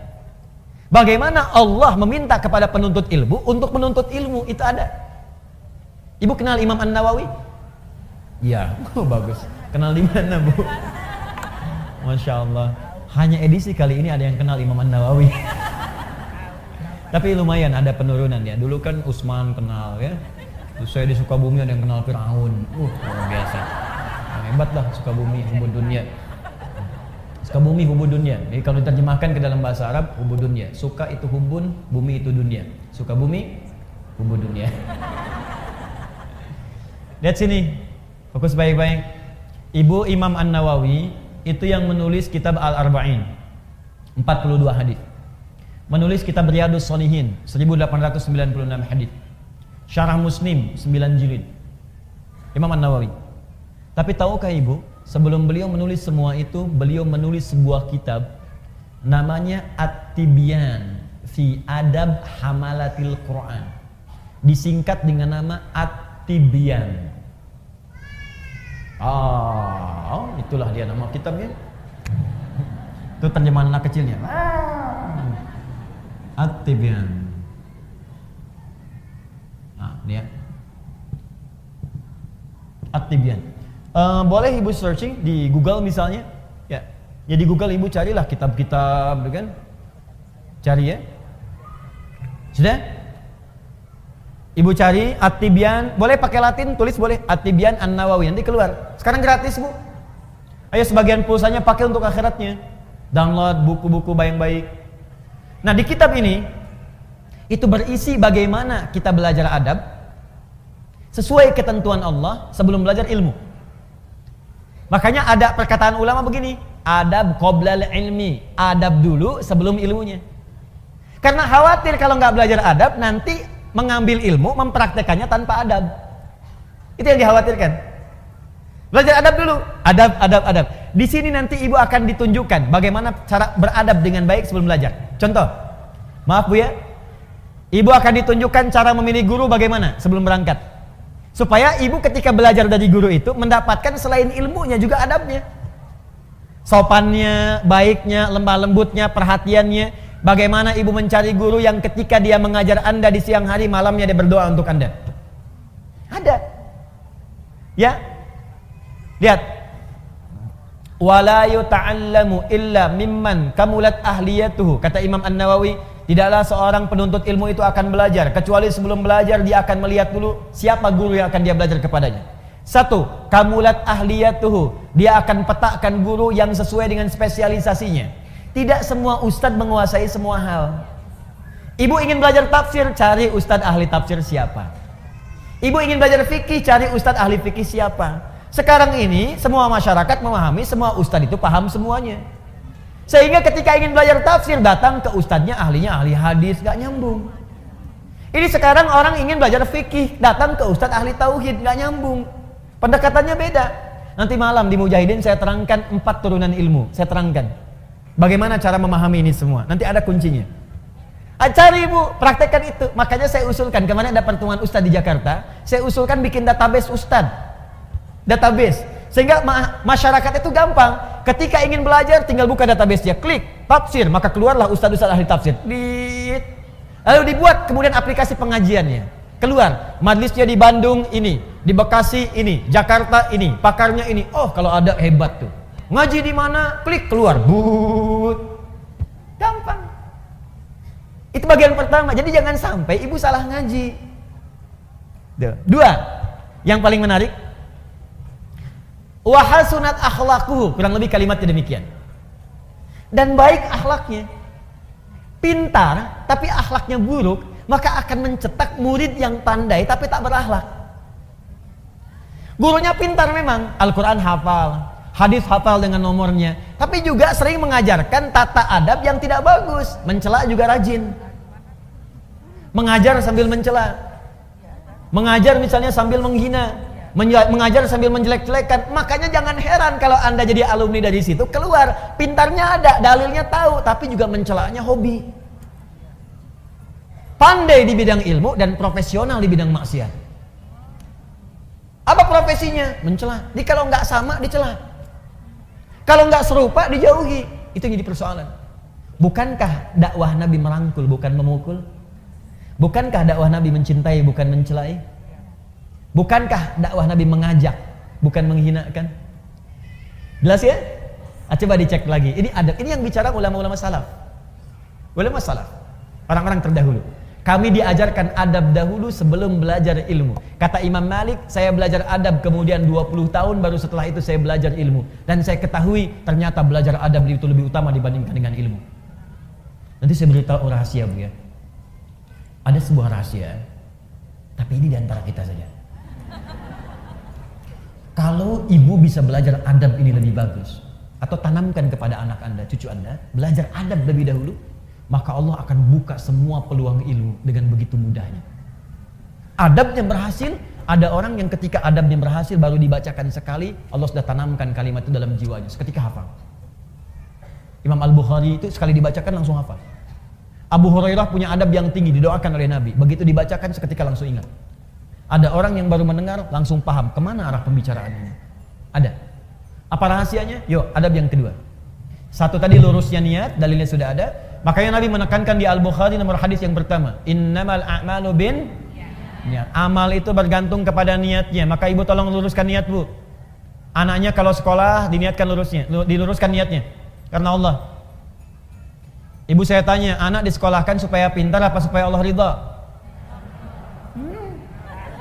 Ridha. Benar. Supaya pintar apa supaya Allah ridha? Tuh kan mulai nambah, pintar dan Allah ridha. Coba dilihat lagi. Kalau ibu ingin Allah ridha, ibu pasti akan mencari sekolah yang mendatangkan keridhaan Allah. Coba, ibu pengen Allah ridha. Allah ridha dengan orang yang soleh. Allah ridha ketika hambanya tidak meninggalkan sholat. Nah, ibu sekolahkan anak di tempat yang tidak mengajarkan sholat. Ya gimana? Ya wajar kalau pulang dia nggak bisa sholat. Ya wajar kalau dia pulang ibunya capek teriak-teriak, sholat dulu. Nah, asarnya, mama gimana sih? Tadi barusan duhur, sekarang udah asar lagi. Coba cek. Maka cari yang pintar dan Allah ridha. Sekarang banyak, Bu, sekolah-sekolah yang membuat murid pintar dan Allah ridha. Dan sekarang Masya Allah kampus-kampus bahkan membuka beasiswa bagi para penghafal Quran. Kampus umum loh, membuka beasiswa bagi para penghafal Quran. Bahkan sekarang di kepolisian, di tentara, di pekerjaan-pekerjaan umum itu penghafal Quran dapat prioritas. Tiba-tiba ada orang liberal mengatakan ini diskriminatif ini. Diskriminatif bagaimana? Kan pembukaannya umum, orang yang hafal kitab sucinya dapat beasiswa. Ya kalau anda pengen dapat beasiswa, hafalkan kitab sucinya, silakan. Cuman memang Quran mukjizat untuk menunjukkan Quran itu firman Allah, bukan buatan manusia, makanya gampang dihafal. Kitab-kitab lain, ya sumbernya diragukan dari Allah, karena diragukan maka sulit dihafal. Makanya nggak pernah ada kompetisi menghafal Quran di kitab lain, di Quran itu ada. Ingat, saya nunjuk Quran, saya nggak beri contoh langsung. Kalau saya contohkan langsung, pulang sini tersangka saya. Tidak, kita ingin menunjuk pelajaran kita di sini. Jelas ya? Paham? Dua, saya cepat. Nanti saya berhenti 5 menit lagi supaya kita bisa diskusi. Kedua,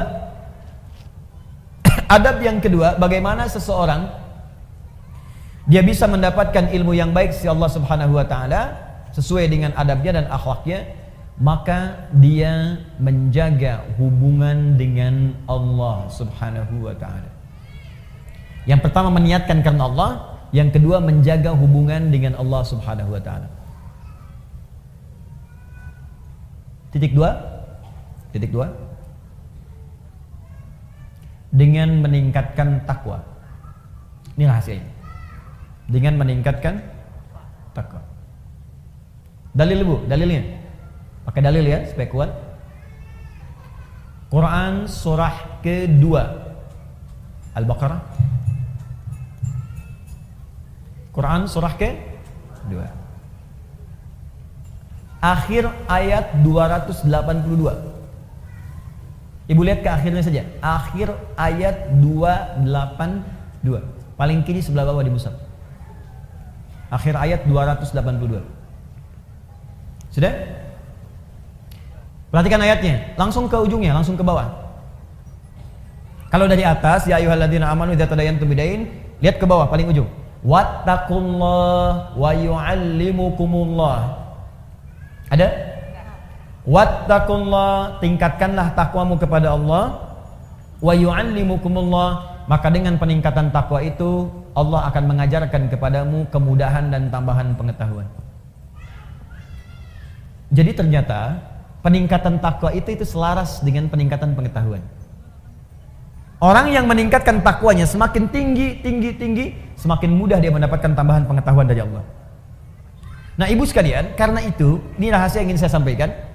Ulama-ulama dahulu dan orang-orang pintar terdahulu itu sebelum belajar ilmu, mereka kemudian meningkatkan takwa terlebih dahulu kepada Allah. Takwa dulu, Bu. Nanti saya contohkan orang-orangnya. Nah, sekarang kalau ibu tanya, Ustadz, bagaimana cara meningkatkan takwa kepada Allah? Kalimat takwa dalam Quran Itu derivasinya disebutkan 115 kali. Ada 115 kali. Dari 115 kali penyebutan ini, puncak paling tingginya itu dua. Satu, jenisnya ada dua. Satu, ibadah ritual. Ibadah ritual, salat itu bagian dari takwa. Dzalikal kitabul la raiba fi hudal lil muttaqin. Muttaqin orang takwa. Siapa muttaqin orang takwa ini? Ayat 3-nya. Alladzina yu'minuna bil ghaib wa yuqimunas salat. Karena itu, kalau anak ibu ingin dimudahkan pengetahuan oleh Allah, Allah yang punya ilmu, Allah yang punya pengetahuan, Allah yang punya wawasan segalanya, semua tidak luput dari Allah. Ya, perhatikan, wa huwa ala kulli syai'in qadir, wa huwa bikulli syai'in alim. Semua Allah tahu. Kalau ingin diberikan oleh Allah pengetahuan itu, maka dekati Allah pemiliknya. Bagaimana caranya? Salat, tingkatkan salatnya. Maka anak ibu jaga betul disiplin salat. Kalau perlu tambah, Bu, tahajud. Ini saya sebelum ke sini, saya pamit pada anak saya, terus sedang ikut program tahajud di sekolahnya. Sekarang bagus di anak-anak SD nih. Kelas 1 SD ya, itu sudah dibawa ke masjid. Terus ada mabit, diberikan malam bimbingan iman dan takwa. Ya, anak-anak latihan supaya dilatih, supaya terus dibawa dalam kehidupannya anak-anak ini. Masya Allah, itu anak-anak kecil, Bu. Ya, yang kecil-kecil 6 tahun, 7 tahun. Itu saya datang ke situ sedang pada tidur terlelap. Bilang, Masya Allah nih anak-anak nih. Saya udah dewasa banyak maksiat, kalian kecil-kecil ini bangun malam mau latihan untuk mendekat kepada Allah, padahal belum tentu balik. Ibu bayangkan, anak belum balik sudah berlatih untuk bangun malam. Kita yang sudah balik makan dikalahkan oleh kantuk untuk bangun malam. Tapi cita-citanya surga, Bu, Firdaus lagi tuh. Aduh. Latihan. Karena itu Nabi meminta kepada para orang tua, anak dari kecil itu diajari sholat. Masih ingat nasihat Nabi? Jika anak usia 7 tahun ajari mereka sholat. Usia dia 10 tahun menjelang balik tidak mau sholat, maka berikan pelajaran yang membuat dia mengerti. Berikan pelajaran. Kenapa Nabi meminta anak sholat? Karena ada korelasi antara sholat dengan kepintaran seorang anak dan kebaikan seorang anak. Jadi kalau anak dari kecil sudah rajin sholat, demi Allah, Bu, catat kalimat saya ini. Kalau anak diajari sholat dengan benar dari kecilnya, maka anak itu dewasa akan tumbuh menjadi anak yang baik dan pintar. Itu sudah rumus. Ibu cek ya, Al-Kindi, Al-Ghazali, Al-Farabi, ya, Ibnu Sina, Al-Khawarizmi, Al-Battani. Itu semua ulama-ulama ini dari kecil, sebelum mereka belajar pengetahuan, dididik oleh orang tuanya sholat. Kedua, Al-Quran. Masih ritual hubungan kita dengan Allah. Ibu, saya kasih saran, Bu, ya. Di mumpung saya lihat ada anak-anak yang tadi kecil bersuara macam-macam, atau ibu sendiri, saya sarankan begini, mumpung masih ada waktu, ibu dekati Al-Quran dan dekatkan anak-anak itu dengan Al-Quran. Sudah ada penemuan sekarang, dan itu sudah dibuktikan dengan sangat jelas, bahwa orang yang hafal Quran khususnya atau dekat dengan Al-Quran, itu Allah akan tingkatkan tingkat kecerdasannya. Kalau hafal dengan benar, itu minimal 3 kali lipat. Ada korelasi antara peningkatan kecerdasan dengan hafalan Quran. Saya lompat sedikit ya, nanti kita ada hafalan akbar nih, insya Allah. Ya, kami sekarang sedang ada program menghafal Quran 30 juz 30 hari. Ya, alhamdulillah, itu tempatnya sekarang masih di Bekasi, kedua di Lampung, di Bandung mungkin dalam waktu dekat. Itu udah di Bekasi sudah ada tempatnya, akhwat sudah ada sendiri. Ada yang hafal kemarin 24 hari, 25 hari, 30 juz, bukan juz 30. Ya, 30 juz. Ada yang 24 hari, 25 hari, ada yang 30 hari. Dididik dan terjadi perubahan, Bu. Perubahan. Nah, saya berikan kalau ibu belum sempat, gini, sebentar, pelan-pelan. Ibu cari Muratal 30 juz. Misal dengan speaker aktif atau yang lain. Ibu putar aja di rumah 24 jam. Simpan di ruangan yang strategis. Di ruang tengah, di kamar tidur. Saya biasanya di rumah itu di speaker aktif ada sesuai dengan tempat lah. Di setiap kamar kami simpan speaker aktif. Quran 24 jam aja putar. Di ruangan tengah ada di situ. Jadi tiap hari yang terdengar Quran. Tiap hari. Itu suasananya beda, Bu. Akan lain suasananya, beda. Nah, untuk anak-anak kecil, ini ada rumus langsung disebutkan oleh pakar Quran. Kalau dia baru terlahir, di usia setiap bulannya, maka putarkan Al-Quran setiap juz setiap bulan. Berurut. 1 bulan 1 juz. A month, 1 juz. 1 bulan 1 juz. Berurut, Bu, ya, urut. Misal, bulan pertama dia lahir, 30 hari misalnya Al-Baqarah aja. Bulan kedua Ali Imran. Bulan ketiga terus sampai ke An-Nisa terus. Ya, misal itu bukan surat, maaf. Juz 1 Al-Fatihah sampai 141. Juz 2 142 sampai 253. Juz ketiga ya 253 sampai dengan Ali Imran ayat ke-92. Terus juz 1, juz 2, juz 3 sampai juz 30. Jadi begitu anak itu usia 30 bulan, dia sudah mendengar 30 juz. Dan bayi itu fungsi pertamanya pada pendengarannya, bukan pada penglihatannya. Ketika usia 30 bulan artinya 2 tahun setengah. 24 bulan 2 tahun, 6 bulannya setengah, 2 tahun setengah dia sudah mulai bisa bicara. Dan dia sudah menghimpun di memorinya 30 juz Al-Quran. Anak itu, ini sepakat para pakar Quran, hanya tinggal diajarkan menghafal Quran 6 bulan, hafal Quran 30 juz. Di 3 tahun anak itu sudah hafal 30 juz. Itu yang dilakukan oleh orang tuanya Fajar dulu. Begitu dikasih ASI, bacakan. Ternyata saat dia bisa bicara 3 tahun yang keluar di mulutnya Quran. Dicek, panggil guru dicek, Allahu Akbar. Ternyata dicek 4 tahun sudah hafal Quran 30 juz. Awas sampai akhir. Nah, ibu bisa praktek seperti itu. Nah, nanti antara hafalan Quran, karena Quran itu punya kurang lebih 52.000 kosakata. Penelitian menunjukkan orang yang banyak hafal kosakata itu akan berpengaruh pada wawasan. Dan karena dilatih cepat menangkap pengetahuan, dilatih cepat menangkap informasi, Quran itu kan paling dahsyat, Bu.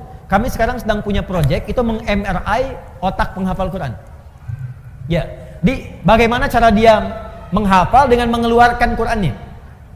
Kan kalau yang biasa-biasa ditanya gini misalnya, ibu kemarin jam 5 sore ada di mana? Berpikir dulu kan? Pikir dulu baru keluar. Penghafal Quran tidak. Teruskan. Qul huwallahu sepersekian detik. Bagaimana bisa mengeluarkan informasi itu di dalam bagian otak kita sehingga sepersekian detik bisa keluar. Nah itu kalau menghafal Qurannya benar, Bu, itu bisa dipakai memori untuk menghafalkan pengetahuan yang lain. Belajar fisika, begitu disampaikan masuk, dibutuhkan keluar cepat. Biologi, dihafalkan masuk, keluar cepat. Makanya orang Islam dulu, itu walaupun mereka ahli biologi, matematika, bahkan kedokteran, itu rata-rata semua penghafal Quran. Ibu buka ya, ada kitab namanya Bidayatul Mujtahid. Sekarang banyak digandrungi, kitab fikih perbandingan. Bidayatul Mujtahid ini, Bu, itu tentang fikih perbandingan, tapi yang nulis dokter bedah. Dokter spesialisasi bedah, hafal Quran. Dari hafal Quran ini belajar fikih. Hafal Quran, hafal fikih, kedokteran. Ibnu Sina hafal Quran, hafal hadis, hafal tafsir, kedokteran. Al-Khawarizmi hafal Quran, hafal hadis, ahli matematika. Tuh. Hampir semua. Ibu kalau nggak percaya silahkan. Dan saya coba memulai membuktikan itu, ternyata banyak dampak perubahannya, betul itu. Ya, saya belajar, Bu, saya belajar. Jadi saya kalau lagi selesai main-main ke toko buku, saya beli buku-buku anak sekolah itu, fisika, kimia, matematika, saya pelajari sendiri. Ya saya buka YouTube, saya lihat bagaimana. Terus kalau ada anak mahasiswa belajar datang ke saya, Ustaz saya pengen belajar, kamu dari mana? Kedokteran. Kamu bawa semua modul kedokteran kamu ke sini. Saya akan pelajari, saya ajarkan apa yang kamu mau. Saya nggak paham, saya tanya sama kamu, dan kamu boleh tanya apa saja. Jadi saya belajar kedokteran dari dia belajar ilmu dari saya. Semua belajar. Dan saya senang belajar. Belajar. Itu indah, Bu. Enak. Dan ternyata fisika itu banyak yang bersinggungan dengan nilai-nilai keislaman. Ya, di bab gaya aja, gaya gerak sama dengan gaya dorong, F1 sama dengan F2. Ya, apa yang masuk itu yang keluar. Gayanya tinggi, pukulan kencang, rendah sedikit. Sama, iman sedikit yang keluar pun ibadahnya sedikit. Imannya kuat, dicas kuat, yang keluar ibadahnya kuat. Hukum tekanannya, gaya berbanding lurus dengan tekanan, hukum Pascal. F berbanding lurus dengan P, pressure. Gaya berbanding lurus dengan tekanan. Orang yang banyak gaya, banyak tertekan. Ilmu akhlak. Jarak, S sama dengan V kali T. Jarak, S sama dengan V kali T. Kecepatan dikalikan dengan waktu. Mencari V, S dibagi T. Banyak. Jarak ke pengajian itu berapa? V kecepatan, T waktu. Orang yang menghargai waktu, pasti akan cepat-cepat datang ke pengajian. Takut terlambat, mulai jam berapa sih di TSM? Jam 8, maka dia ukur jaraknya. Dia percepat kemudian kecepatannya sampai jam 7 itikaf, ada yang dari subuh. Macam-macam. Korelasinya tinggi. Nah sekarang anak fisika itu belajar untuk ujian saja. Anak sekolah belajar hanya untuk ujian, makanya ilmunya nggak dipakai dalam kehidupan. Itu almarhum yang Habib itu kan rajin baca Qur'annya, sholatnya rajin. Ya, Masya Allah itu dan kepake ilmunya gitu. Dan sekarang pun masih dikenal. Jelas ya? Terakhir, tutup yang ketiga. Satu masih ingat tadi? Jaga keikhlasan. Yang kedua, dekati Allah dengan takwa, kan? Yang ketiga, maaf, dalil tentang takwa, satu lagi, dalil tentang takwa, dalil yang paling kuat nanti Quran surah ke-5 ayat 35. Quran surah 5 Al-Maidah ayat 35, paling kanan sebelah bawah. Quran surah 5 ayat 35. Paling kanan sebelah bawah di mushaf, ya ayyuhalladzina amanu taqullaha wabtaghu ilaihil wasilah. Hai orang-orang beriman, tingkatkan takwamu kepada Allah dan cari wasilah untuk mewujudkan keinginanmu dengan takwa itu. Maksudnya begini, tadi jenis takwa sholat, maka ibu dalam sujud minta kepada Allah keinginannya apa? Ya Allah, jadikan anak saya ya Allah pintar dan berkah. Minta dalam sujud. Terus baca Quran bagian dari takwa. Ibu setelah selesai baca Quran, jangan cukupkan dengan kalimat tahmid, alhamdulillah atau tasdik, sadaqallah. Jangan cukupkan sampai situ. Selesai baca Quran, ibu berdoa. Ya Allah, anugerahkan kami syafaat dengan Quran ini. Ya Allah, perbaiki akhlak saya ya Allah dengan keberkahan Quran ini. Ya Allah, cerdaskan akhlak anak saya ya Allah dengan cahaya Al-Quran ini. Minta. Itu cepat dikabulkan. Saya lihat sekarang banyak orang baca Quran itu cuma selesai aja. Baca sadaqallahul azim, tasdik, selesai, sudah. Enggak, berdoa dulu. Berdoa. Nah, amalan terakhir yang ketiga, rajin bersedekah. Rajin bersedekah. Imam Abu Hanifah itu termasuk orang yang rajin sedekah. Enggak usah jauh-jauh, Bu. Rasulullah sallallahu alaihi wasallam, Masya Allah, itu kalau sedang mengajar juga demikian, rajin sedekah. Nabi itu bisa ribuan kali umrah, tapi dalam hidupnya hanya sekitar 3-4 kali saja. Ya, bisa berkali-kali haji, tapi tidak semua setiap musim haji datang. Apa yang beliau lakukan? Ternyata diantaranya mengajar para duta-duta mahasiswa yang datang dari luar. Abu Hurairah, Salman Al-Farisi, sahabat yang lain. Tinggal siapa yang ngasuh, yang biayai? Nabi. Di mana? Di sisi Masjid Nabawi. Ada Sufah namanya. Kalau ibu dekat Raudhah, sekarang wilayah Raudhah dengan yang masjid awal itu karpetnya hijau. Jadi kalau ibu nanti umrah di bulan-bulan ini atau ke depan, nanti kalau ibu ingin ke Raudhah, itu sekarang Raudhah karpetnya hijau dan sekitarannya sama karpetnya hijau. Itu yang karpet hijau itu wilayah asli masjid pada waktu dulu. Aslinya segitu. Masjid Nabawi sekarang itu Madinah tempo dulu. Madinah itu cuma segitu luasnya. Ya, di luar itu bukan Madinah. Nah, asli masjidnya itu yang karpet hijau. Nah, di sebelah arah dekat ke arah makam Nabi, kalau makam Nabi dekat ke arah Baqi, sisi dekat situ ada yang disebut Sufah namanya. Sufah, Ahlus Sufah. Di Sufah itu ada para sahabat yang khusus untuk belajar ilmu saja kepada Nabi. Abu Hurairah radhiyallahu taala anhu, ya, ada Salman Al-Farisi, termasuk Ali bin Abi Thalib, Ibnu Abbas, Ibnu Umar, belajar aja. Itu yang biayai Nabi. Yang nggak ada bekal, Nabi kasih makanan, ya, kasih kemudahan dan sebagainya. Nabi itu. Dan Masya Allah ilmunya berkah. Makanya saya diajari oleh guru kami, itu setidaknya kalau belum bisa memberikan sesuatu kepada murid, saya datang pada guru saya bertanya, saya berikan saya nasihat. Adinda, ya bunayya anakku, siang engkau belajar, malam engkau dekati pada yang memiliki pengetahuan. Maka mintalah kepada Allah agar ilmu yang engkau ajarkan itu meresap ke dalam jiwa-jiwa setiap murid yang belajar. Yang kedua, engkau doakan mereka. Dalam setiap malam engkau mengajar. Dan itu saya praktekkan. Pagi, siang saya mengajar, malam bangun, kita bayangkan lagi ngajar di mana, kita minta sama Allah, ya Allah, sayangi setiap orang-orang yang belajar. Ya Allah, berkahi ilmunya. Ya Allah, lapangkan kehidupan mereka.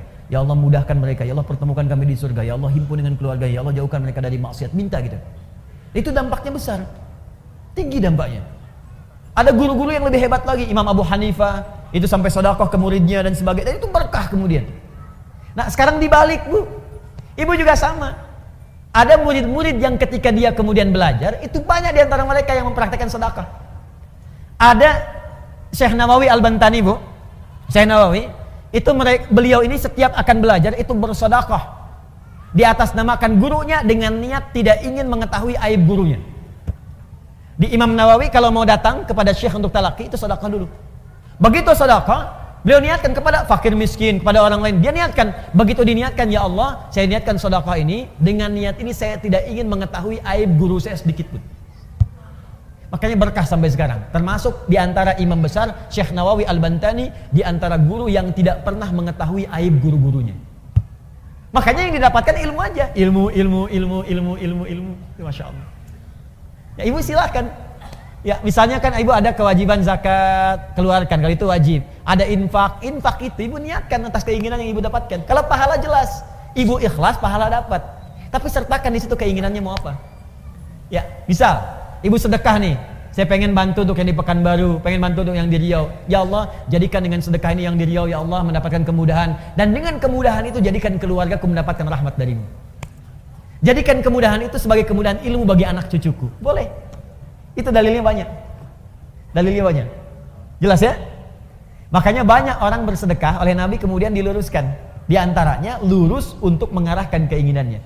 Ya Rasulullah, bolehkah aku bersedekah untuk ibuku yang telah wafat? Boleh. Dia bersedekah diniatkan untuk ibunya yang wafat. Pahalanya mengalir. Ada. Jelas ya? Baik, maka ibu sekalian, dan sedekah terbaik tidak harus dengan menggunakan materi. Sedekah itu setiap amal soleh yang bisa dikerjakan. Berdoa, saya doakan ibu, ibu pun doakan saya. Murid doakan guru, guru doakan murid, itu sedekah yang paling bagus. Malam-malam tanpa harus tahu, ibu nggak usah SMS saya, Ustaz saya doakan nanti, ya nggak usah. Aku doain aja. Ya Allah ampuni dosa Adi Hidayat, ya Allah ampuni dosanya, ampuni dosa keluarga. Itu aja, saya nggak minta apapun, itu aja. Nanti insya Allah keberkahan Allah turunkan, langsung Allah yang berikan. Mungkin tidak harus dari saya, mungkin dari guru-guru yang lain. Jelas?